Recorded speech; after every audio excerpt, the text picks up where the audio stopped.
ఇప్పుడు మనం క్రికెట్ ఆడుతున్నాం అనుకోండి, లేదా క్రికెట్ చూస్తున్నాం అనుకోండి. మీరు క్రికెట్ చూసినప్పుడు చూడకముందు చూస్తున్నప్పుడు మీ మైండ్లో తేడా ఏంటి చెప్పండి నాకు. చూస్తున్నప్పుడు ఇన్వాల్వ్ అయిపోయాను. అప్పుడే మనసు ఏకంగా ఉంది. దాన్ని ఏమంటే కాన్సన్ట్రేషన్ ఉంది. అది లేనప్పుడు కకావికలమై ఉంటుంది. అంటే అనేక ఉంటాయి, అనేక విషయాలు ఉంటాయి.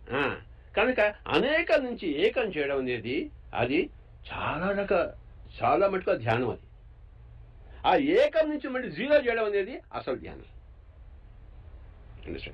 అనేక నుంచి ఏకము. మేము సంగీతం వింటున్నాము, చక్కగా సంగీతంలో మనం లయం అయిపోతాం. సంగీతం ఒకటే ఉంటుంది. ఇక్కడ నువ్వు నేను తాత మనవాడు ఇవన్నీ ఉండవు. క్రికెట్ చూస్తున్నా, లేదా మీరు పని చేస్తున్నారు ఆఫీస్లో, చక్కగా పని చేసుకుంటారు, మనసు ఏకం అవుతుంది. కనుక ఆ ఏకం కానప్పుడే ప్రాబ్లమ్స్ అన్నీ ఉంటాయి. ఓకే, డ్రైవింగ్ చేస్తున్నాము, సరిగ్గా మనం ట్రాఫిక్ చూస్తూ వెళ్ళిపోతున్నాము, లక్ష్యం చేసుకుంటాం.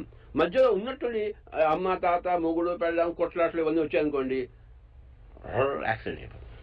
అంటే ఒక్క నిమిషంలో ఆ ఏకం కాస్త అనేకం అయిపోయినప్పుడు మనకి అనర్థాలు వస్తున్నాయి. సో అనేక నుంచి ఏకం రావడము అదొక ధ్యానము, ఏకం నుంచి శూన్యం రావడము అది రెండవ ధ్యానం. చిన్న విరామం తీసుకున్న తర్వాత ధ్యానం అనేది ఎలా ఆచరించాలి, ఎలా చేస్తే ఆ ఏకాగ్రత వస్తుందని తెలుసుకుందాం. ఒక చిన్న బ్రేక్ తీసుకుందాం. Welcome back. బ్రహ్మర్షి పత్రిజీ గారితో ధ్యానం, దాని ఉపయోగం అనే విషయాలు తెలుసుకుంటున్నాము. అసలు ధ్యానం అంటే ఏంటి ఇప్పుడు తెలుసుకుందాం. మీరు చెప్పారు ధ్యానం అనేది తెలుసుకుంటే, అంటే ధ్యానం అనేది ఆచరించగలిగితే, చేయగలిగితే తను ఎవరో, తన శరీరం ఏంటి, తన ఆత్మ ఏంటి, రెండింటిని విడదీసి చూడడం అనేది జరుగుతుంది. ఒక ధ్యానం అంటే ఆలోచన రహిత స్థితి అని చెప్పారు. 3, ఆ ధ్యానం చేయాలంటే ఏమన్నా క్వాలిఫికేషన్ కావాలా, లేకపోతే ఏమన్నా నియమాలు ఆచరించాలా, లేకపోతే ఎటువంటి వ్యక్తి ఆ ధ్యానం అనేటువంటి దిశగా వెళ్ళటానికి అర్హుడు? ధ్యానం చేయడానికి ఎటువంటి వ్యక్తి కావాలంటే, నిద్రపోవడానికి ఎటువంటి వ్యక్తి కావాలి? ఎవరికైనా వస్తుంది. అది అంతే. నిద్ర ఈజ్ ఈక్వల్ టు ధ్యానం, ధ్యానం ఈజ్ ఈక్వల్ టు నిద్ర. నిద్ర ఎవరెవరికి కావాలో ధ్యానం అందరికీ కావాలి. అంటే అందరికీ కావాలి. There is no precondition. అంటే ఒక ఇది ఉందండి, నువ్వు మద్యం సేవించకూడదు, లేకపోతే నథింగ్ లైక్ కండిషన్స్ అనేది. మద్యం సేవించకూడదు, నో కండిషన్ లేదు కదా, నిద్రకు లేదు కదా. సో ధ్యానానికి లేదు. ఎవరైనా ఎప్పుడైనా ఎక్కడైనా తప్పక చేయవలసింది ధ్యానం.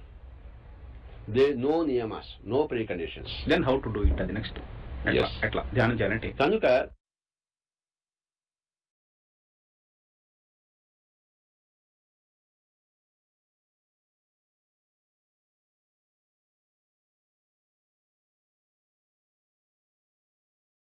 చాలా మంది ఎన్నో నియమాలు చెప్పారు, అప్పుడు చేయాలి, ఇప్పుడు చేయాలి, అలా చేయాలి, ఇలా చేయాలి. అవన్నీ రాంగ్ అని నేను నా రీసెర్చ్లో తెలుసుకున్నాను. సో చిన్నప్పుడు నాకు అవి కరెక్ట్ ఏమో అనుకునేవాడినేమో, కానీ ఇప్పుడు నాకు ఖచ్చితంగా తెలిసిపోయింది నా 30 సంవత్సరాల అనుభవంలో ఏ నియమాలు లేవు. నేను సంసారిగా ఉండాలా వద్దా, లేకపోతే నా సిగరెట్ తాగడం వదిలిపెట్టేయాలా వద్దా, లేకపోతే మాంసం తినడం వదిలిపెట్టేయాలా వద్దా, there is no precondition. ఇది వెరీ ఇంపార్టెంట్ పాయింట్. దీన్ని మనం అంత తొందరగా దాటేయద్దు మనం. ఎందుకంటే చాలా మందికి అక్కడ అపోహలు ఉంటాయి. నేను దానికి అర్హుడిని కానేమో, నేను ముసలి వయసులో గడ్డ వచ్చిందో చేసుకోవాలేమో, ఇది చిన్నపిల్లలు కాదేమో, లేకపోతే బాగా డబ్బున్న వాళ్ళకే ఇదేమో, నాదంటే నకనకలాడే వాళ్ళకి కాదేమో, ఫస్ట్ నాకు ఉద్యోగం ముఖ్యం కదా, అంటే ఈ సొసైటీ అంటే అడవికి వెళ్ళాలేమో. కనుక ఇలాంటి రకరకాల రాంగ్ తప్పుడు ఆలోచనలు, తప్పుడు దృక్పథాలు మనసులో ఉన్నాయి. కనుక వీటన్నిటినీ తీసివేయడం అది కష్టం, ధ్యానం చేయడం సులభం. ఈ నెగిటివ్ థాట్స్ని, అన్వాంటెడ్ థాట్స్ని, ఇక ఇడియాటిక్ థాట్స్ని, అన్సైంటిఫిక్ థాట్స్ని, అశాస్త్రీయం ఇవన్నీ. కనుక categorically we should say that everybody should do meditation, anytime meditation, any place meditation, any situation meditation. Sarva desha kala paristiti. 3 ఉన్నాయి. దేశము, that is space, కాలము, time, పరిస్థితి is situation. సో సర్వ దేశ కాల పరిస్థితిలో తప్పకుండా ప్రతి ఒక్కరు చేయవలసింది ధ్యానము. చాలా క్లారిటీ వచ్చింది. అది సంగతి. చాలా క్లారిటీ. అంటే మీరు ఎంత సింపుల్గా చెప్పారంటే నిద్రపోవడం అనేది ఎంత సహజమో ధ్యానం చేయడం కూడా అంతే సహజం. దానికి కండిషన్ లేదు, దీనికి కండిషన్ లేదు. ఓకే, నెక్స్ట్ వచ్చి ధ్యానం అంటే ఏంటి, ఎట్లా చేయాలి? చెప్పాను కదా నేను. ధ్యానం అంటే మళ్ళీ బ్యాక్, ధ్యానం నిర్విషయం మనసు నిర్విషయం చేసుకోవడమే ధ్యానం. దీనికి రకరకాల టెక్నాలజీస్, రకరకాల కాలాల నుంచి రకరకాల మంది ఉపయోగిస్తున్నారు. నేను నా రీసెర్చ్లో తెలుసుకున్నది ఏమిటంటే అన్నిటికన్నా గొప్పది శ్వాస మీద ధ్యాస అనేది. సో మంత్రం చెప్పకుండా, లేకపోతే ఇంకో రూపం పెట్టుకోకుండా, నోట్లో నామం లేకుండా, మనసులో రూపం లేకుండా, ఈ అబ్జర్వింగ్ ద బ్రెత్ అంటే మన ఆ శ్వాస ధారను మనం గమనిస్తూ కూర్చుంటే ఎంత తొందరగా మనసు నిర్విషయం అవుతుందంటే చెప్పలేం. ఇది అనుభవైక వేద్యం. అండర్స్టాండ్? సో రకరకాల ధ్యాన పద్ధతులు చేసి చేసి చేసి అలసిపోయి ఉన్నవారు మరి ఈ శ్వాస మీద ధ్యాస అంటే అబ్జర్వింగ్ ద బ్రెత్ రాగానే వాళ్ళు ఎంత హ్యాపీగా ఫీల్ అయ్యి, స్వామీజీ ఎంత బాగుంది ఇది, నాకు వచ్చేసిందే, నేను కోరుకుంటున్న మనశ్శాంతి అలా వచ్చేసిందే అని చెప్పిన వాళ్ళు లక్షలు ఉన్నారు. అలాంటి లక్షల మంది ఈరోజు అమరావతిలో అందరూ కలుస్తారు ఒక చోట. ఓకే, మేము మెడిటేటర్స్ అందరూ. నెక్స్ట్ వచ్చి ఇప్పుడు మీరు చెప్పిన ప్రక్రియలో కళ్ళు మూసుకొని శ్వాసని మీద ధ్యాస ఉంచితే ధ్యానం అయిపోయినట్టే. కరెక్ట్. ఎంతసేపు అంటే మీరు అలా కళ్ళు మూసుకొని అలా తెలిస్తే ధ్యానం రాదు. కనుక నిద్ర కూడాను ఒక కండిషన్ ఉంటాయి. మీరు బాగా వాల్యూమ్ పెట్టుకున్నారు అనుకోండి, కాదు గడమంటగా. కనుక సౌండ్ సైలెన్స్ చేయాలి, చుట్టుపక్కల సైలెన్స్ చేసుకోవాలి. ఓకే, మీరు ఒక రూమ్లో వెళ్ళి లాక్ వేసుకుని సైలెన్స్ చేసుకుని తర్వాత బాగా లైట్స్ వేసుకుని నిద్రపోవడం కష్టం, లైట్స్ వస్తాయి. చీకటి తీసుకుంటే ఇక్కడ same thing for meditation also. So meditation కూడా చీకటిగా చేసుకుని చక్కటి మరి ఆ లైట్లన్నీ తీసేసి క్లోజ్ చేసుకుని పక్కన ఇంకేం గొడవ లేకుండా మరి ఒక చక్కటి సంగీతం పెట్టుకుని హాయిగా కూర్చుని మీరు శ్వాస మీద ధ్యాస పెడితే మీరు ఆ కళ్ళు అలా మూసుకుని కూర్చుంటే మీ వయసు ఎంత ఉందో అన్ని నిమిషాల్లో, అంటే 10 ఏళ్ల పిల్లాడికి 10 నిమిషాలు, 20 ఏళ్ల పిల్లాడికి 20 నిమిషాలు, 30 ఏళ్ల పిల్లాడికి 30 నిమిషాలు, అది ఆ మాత్రం అలా కూర్చుంటే చాలు, జీవన వెళ్ళిపోతాం మెడిటేషన్లోకి. ఇంకో ప్రశ్న అండి, మెడిటేషన్లోకి వెళ్తా ఉన్నారు, కళ్ళు మూసుకొని కూర్చున్నాను. నేను కళ్ళు మూసుకొని కూర్చున్న తర్వాత నాకేం జరగట్లా, కళ్ళు మూసుకొని కూర్చొని ఏంటి ధ్యానం అన్నారు, ఏంటది, ఎట్లా నాకు తెలుస్తుంది? ఇప్పుడు ఫస్ట్ నా సంగీతం నేర్చుకున్నప్పుడు మా గురువు గారు, అరే నువ్వు నీ లయ సరిగా లేదు, నీ శృతి సరిగా అంటే నాకు అర్థం కాలేదు. లయ ఏమిటో శృతి ఏమిటో 6 సంవత్సరాలు పట్టింది నాకు. ఎవరికైనా పడుతుంది, అది అర్థం కాదు. అది నిష్ణాత వచ్చిన తర్వాతే in retrospect you will understand, oh that was లయ, దట్ వాజ్ శృతి అని చెప్పేసి. నేను ఫ్లూట్ నేర్చుకుంటున్నప్పుడు 3 రోజులు నాకు అందులో సౌండ్ రాలేదు, తలకాయ నొప్పి వచ్చింది. అయితే వదిలిపెట్టేస్తామా, వెంటబడి సాధిస్తాం. కనుక ధ్యానం కూడా అలాంటిదే. ఫస్ట్ 3 రోజులు మీకు ఏమి జరగదు. ఓకే, జరగకపోయినా కూర్చోవాలి. ఫ్లూట్లో సౌండ్ రాలేదు, దాన్ని ఊరుతూనే ఉండాలి సౌండ్ వచ్చేంత వరకు. అలాగే మన కళ్ళు 2 మంది కూర్చోవాలి. First few days difficult. ఏదైనా కానీ ఈత నేర్చుకోవాలి, ఫస్ట్ భయం వేస్తుంది. తర్వాత సైకిల్ నేర్చుకోవాలి, ఏదైనా ఎన్నిసార్లు కింద పడలేదు మనం. అయితే ఇప్పుడు మన సైకిల్ అవసరం లేదా, అభ్యాసం కావాలి. దేనికైనా కానీ. ఇప్పుడు క్రికెట్ ఫస్ట్ వాడు ఫాస్ట్ బౌలర్ వేస్తున్నాడు, చస్తాం వాడు బౌన్సర్ వేస్తే. కానీ we have to play. Spin bowling అయితే వాడికి ఏం కాదు, కానీ ఫాస్ట్ బౌలింగ్ అంటే ఇక్కడ గజగజాలు ఆడుతుంది. ఇది ఈ కాలానుగుణంగా అంటే కొంత టైం గడిచేటప్పటికి ఎక్స్పీరియన్స్ చేయడం మొదలవుతుంది. తినగా వేము తీయగలండి. ఫస్ట్ అది చేదుగా ఉంటుంది, అనగా రాగా మత్స్య శైలను. So we have to practice. That goes without saying. Okay, కూర్చున్న తర్వాత ఇంకొక థియరీ ఉంది. ధ్యానంలో కూర్చున్నప్పుడు మీరు ప్రయాణించి అంటే మీ బాడీలోంచి మీ ఆత్మ ప్రయాణిస్తూ ఉన్నప్పుడు మీకు అనేక రకాలైన ఎక్స్పీరియన్స్లు కలుగుతాయి అంటారు, నిజమేనా? అది నిజం కనుకనే ఈరోజు మీరు నేను మాట్లాడుకుంటున్నాను. ధ్యానం నిద్ర ఎంత నిజమో ధ్యానం అంతే నిజము. కనుక ఇప్పుడు అమెరికా ఉందా లేదంటే, ఏమో నేను హైదరాబాద్లో ఉన్నాను, టీవీలో చూస్తున్నాను. ఇది ధ్యానంలో టీవీలో చూపించడం కదా మీకు. This is something beyond. Okay, ఈ టీవీ మీకు చూపించదు, there no physical proof. So ఇప్పుడు నాకు ఆకలి ఉంది, కడుపు ఫిజికల్ కానీ ఆకలి ఫీలింగ్, ప్రేమ, లవ్. ఇది మైండ్కి తట్టేటట్టు ఒక ఫీలింగ్. అలాగే వేరే లోకాలు ఉన్నాయి, మన ఆస్ట్రల్ బాడీ ఉంది, కాజల్ బాడీ ఉంది, కార్నషన్ ఉంది. ఇవన్నీ కూడాను మీరు మాకు చూపించారు, నా కంటికి చూపించండి, నీ కంటికి ఎవరు చూపించడు. So they are not within those parameters. Okay, they are beyond your normal parameters.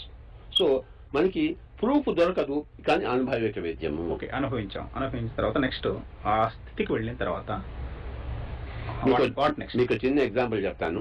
ఇది ఒక 20 సంవత్సరాలు 25 సంవత్సరాల కింద జరిగింది. నేను కర్నూలులో ఉన్నాను ఉద్యోగం చేస్తున్నప్పుడు. మా ఫ్రెండ్ రామచంద్ర రెడ్డి గారు, ఆయన మెడిటేషన్ చేస్తున్నారు అనంతపూర్లో. ఒకరోజు ఫోన్ తీసి, అరే నువ్వు నల్ల చొక్కా వేసుకున్నావురా అని చెప్పాడు. ఇప్పుడు అంటే నీకెలా తెలుసు అంటే, నాకు కనపడుతుంది ఇక్కడి నుంచి అంటాడు. There are proofs. సరే, నీ భార్య అక్కడ వంటగదిలో ఆలుగడ్డ కూర చేస్తుంది అన్నాడు. నేను ఫోన్ కింద పెట్టి పోయి చూసి వచ్చాను. నిజంగా షీ వాజ్ ఫ్రైయింగ్. అంటే మన పురాణాలు చూసినట్టు దురదృష్టం ఉంది. అండర్స్టాండ్. ఇంకేం చెప్పానంటే, మీ పిల్లలు ఇద్దరు, నాకు అప్పుడు చిన్న ఆడపిల్లలు ఇద్దరు, వాళ్ళు అక్కడ చిన్న బాల్తో ఆడుకుంటున్నారని చెప్పేసి అటు చూస్తే నిజంగా ఆడుకుంటున్నారు. దాంతో మై హోల్ లైఫ్ చేంజ్. ఇది సాధ్యము. ఇప్పుడు what happen to me. Otherwise నేను ధ్యానాలు నేను ఎందుకు వస్తాను? నేను చాలా మొండివాడిని. ఎవరైనా మొండివాడే. ధ్యానం చేయక ముందు అందరూ మొండివాడే. ధ్యానం చేసిన తర్వాత అందరూ కూడా పండితులు. ఇప్పుడు అదే సమయభావం వల్ల మరలా నెక్స్ట్ ఎపిసోడ్లో ధర్మం గురించి తెలుసుకుందాం. ఇప్పుడు ధ్యానం గురించి నేను చెప్పే ముందు ఆఖరి మీరు మ్యూజికల్గా ఆ ధ్యానంలోకి అట్లా తీసుకెళ్ళాలి. మీరు మీ ఫ్లూట్తో వాయిస్తే ఓకే, అంటే musical meditation. You want to hear, listen and enjoy. Musical meditation. మన బాడీ వేరు, మన ఆత్మ వేరు. ఆత్మని బాడీని సపరేట్గా చేసి చూస్తే మనకి బాధలు బంధాలు అనేవి ఉండవు అనేది ఫస్ట్ ఆలోచన. రెండు, ఎట్లా సపరేట్ చేయాలి అంటే అది ధ్యానం ద్వారానే సాధ్యమవుతుంది. ధ్యానం అంటే ఏంటి? ధ్యానం అంటే ఆలోచన రహిత స్థితి. ఆ ఆలోచన రహిత స్థితి ఎలా కలుగుతుంది? ఆలోచన రహిత స్థితి శ్వాస మీద ధ్యాస ఉంటే కలుగుతుందని చెప్పారు.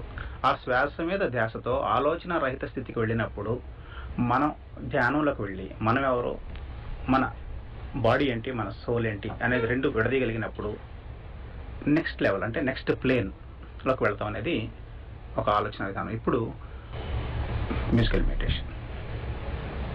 ఇందాక చెప్పినట్టు ఈ ఆలోచనలు ఎలా తగ్గుతాయి, ఎలా నిర్మూలన అవుతాయంటే అభ్యాస వైరాగ్యాభ్యాం తన్ నిరోధ అని. అభ్యాసం ద్వారా ప్రాక్టీస్. వైరాగ్యం కాస్త మనం మిగతా అవకాశం తగ్గించుకోవాలి. కనుక so practice makes man perfect. So practice ఏంటంటే అలా కళ్ళు రెండు మూసుకుని శ్వాస మీద ధ్యాస ఉంచాలి. Observe the breath.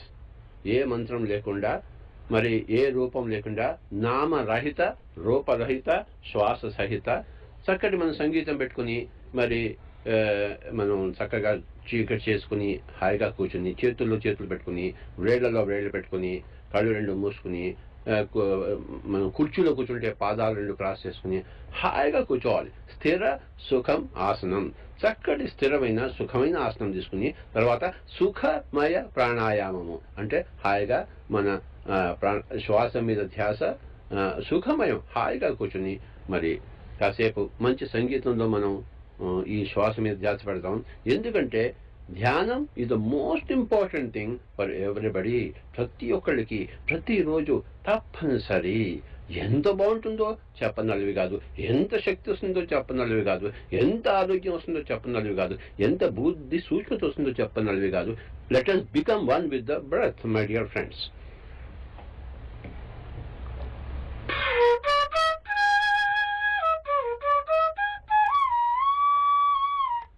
సంగీతం పెట్టినప్పుడు మనసు సంగీతం ద్వారా ఏకత్రితం అవుతుంది. శ్వాస మీద ధ్యాస ద్వారా అది శూన్యమవుతుంది. కనుక ఫస్ట్ ఏకమవుతుంది ఆ సంగీతం ద్వారా, తర్వాత శ్వాస మీద ధ్యాస ద్వారా ఏకమైనది అది శూన్యమవుతుంది. This is the process.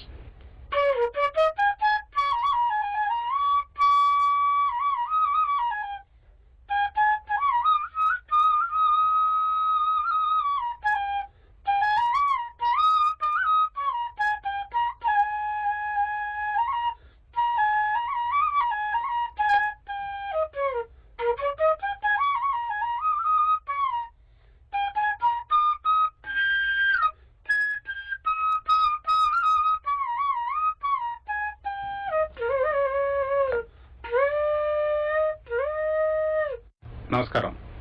Pyramid Spiritual Society Movement వ్యవస్థాపకులు బ్రహ్మర్షి పత్రిజీ గారు మనతో ఉన్నారు. గత వారం